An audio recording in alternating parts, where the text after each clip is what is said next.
Magandang araw po, welcome po sa aking channel, Nov9 TV. Patalasasan po, meron po ba kayong mga properties na napapabayaan or non-performing assets? Plan nyo ibenta, pero wala kayong oras pagbenta nito.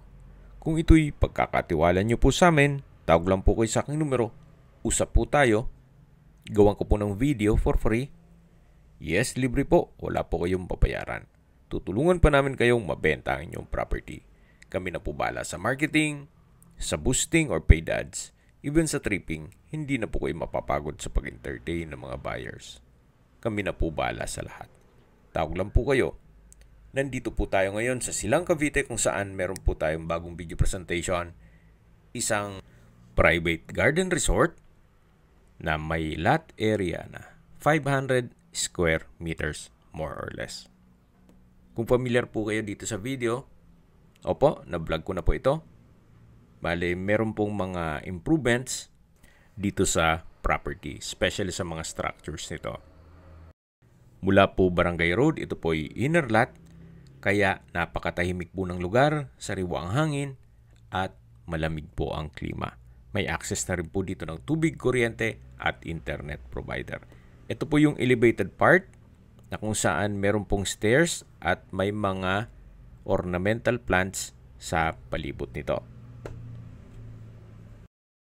Ito pong area ng property ay nasa mataas na lugar. Ang estimated elevation above sea level ay 1,270 feet.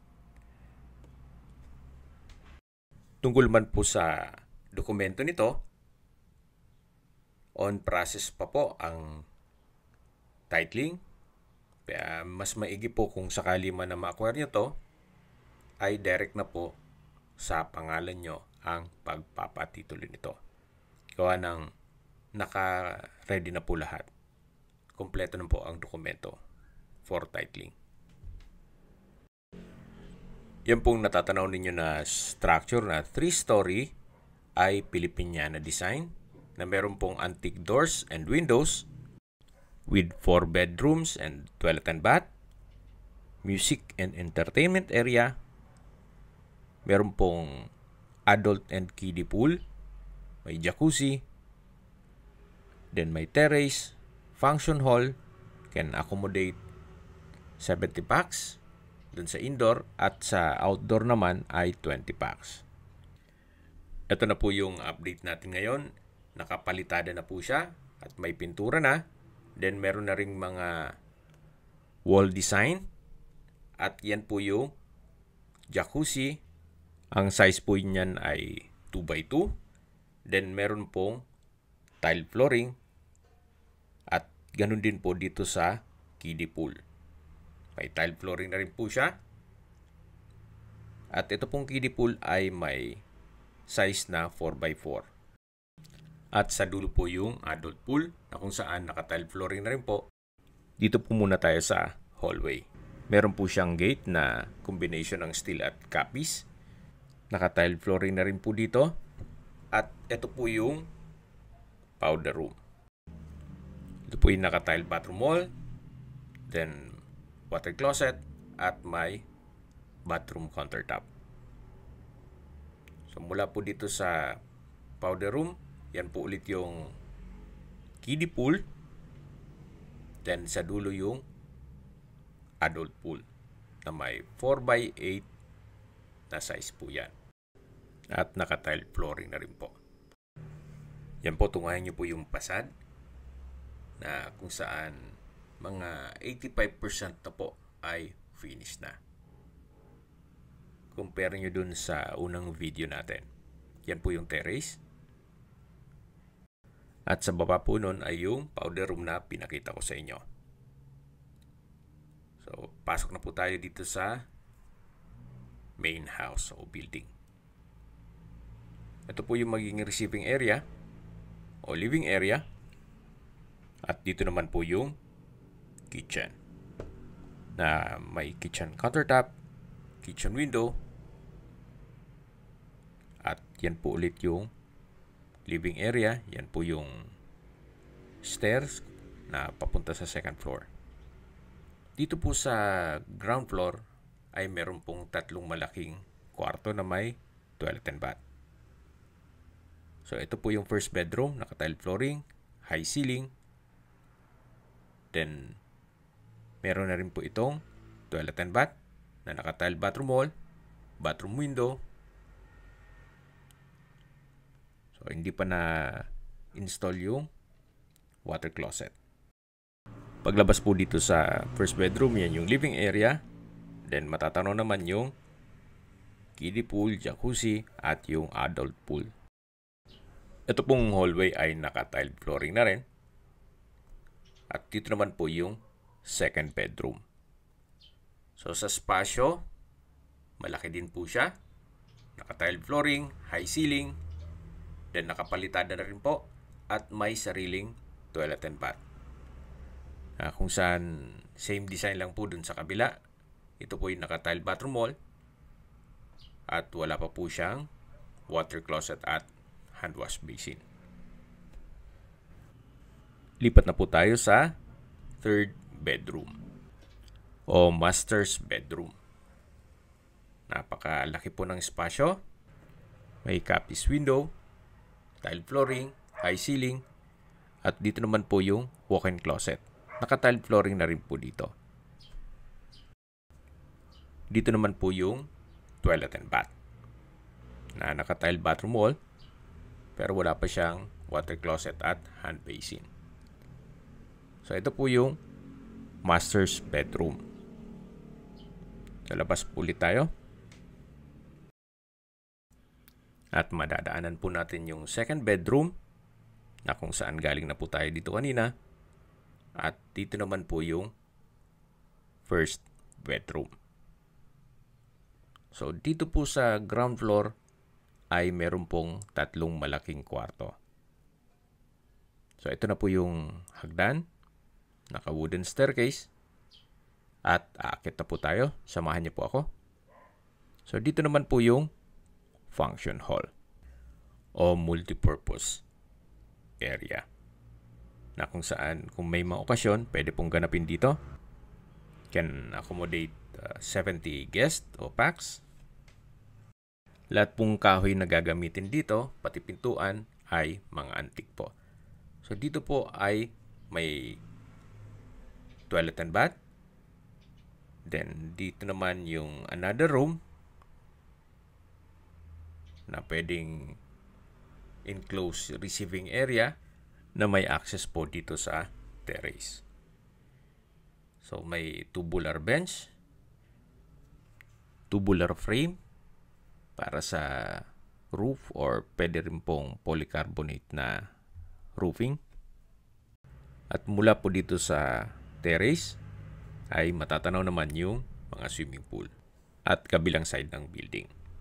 Yan po, tunghayan nyo po itong kapaligiran. Malawak po yan. Nagkataon lang na marami pong mga halaman. Pero kung sakali man na mahilig kayo sa mga iba't ibang uri ng halaman, pwede naman i-maintain po yan. So balik po ulit tayo dito sa loob. At dito po yung hallway na papunta sa function hall. Then hanggang sa dulo po ito. Ito po yung hallway na papunta naman dun sa pang-apat na kwarto. May isang access door po dito na papusok naman dito sa may function hall. Halos kalagitnaan po. Yan po yung dulo. Then diretso na po tayo dito sa fourth bedroom. Nakakapis window design at may swimming pool view. So pasok na po tayo. Ito po yung fourth bedroom. Naka-ceiling cove design, tile flooring,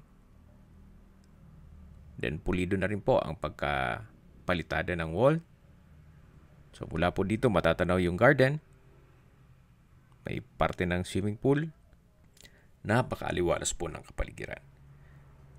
Okay, balik po ulit tayo dito sa loob. Then meron din pong walk-in closet dito sa area to. At dito naman yung toilet and bath.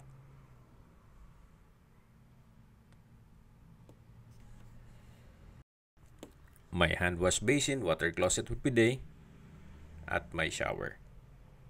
So dito po sa 4th bedroom ay meron pong access papunta sa balkonahe. Ito po yung hagdan o stair. Then pagdating po dito sa taas ay meron pong kitchen o countertop with stainless sink and faucet. Then pwede pong gawing dining area. At ito po yung terrace o view deck. Na meron pong concrete bench, naka-tile flooring, then may tubular frame para lagayan ng polycarbonate roof.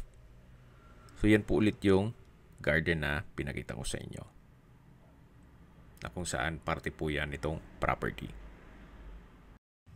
Habang pinagmamasdan nyo po itong paligid, itong property, pag-usapan na natin ang distance, location at travel time. Mula po sa Santa Rosa, Tagaytay Road, ang distance is 5.1 kilometers at ang travel time is 13 minutes. Mula naman po sa Tagaytay Flower Market, ang distance is 7 kilometers at ang travel time is 16 minutes. Mula naman po sa Tagaytay Rotonda, kung saan nandun po ang Fora Mall, fast food, restaurants, banks, schools, church at hospital, ang distance is 9.9 kilometers at ang travel time is 18 minutes. Yan po yung lagi kong binabanggit sa aking video na dapat nyo i-consider sa paghanap ng property, yung meron pong malapit na hospital. Hindi ko naman po sinasabing sakitin kayo. Yan naman po for emergency purpose lang naman. At mula naman po sa Calac Silang Interchange, ang distance is 8.6 kilometers at ang travel time is 23 minutes.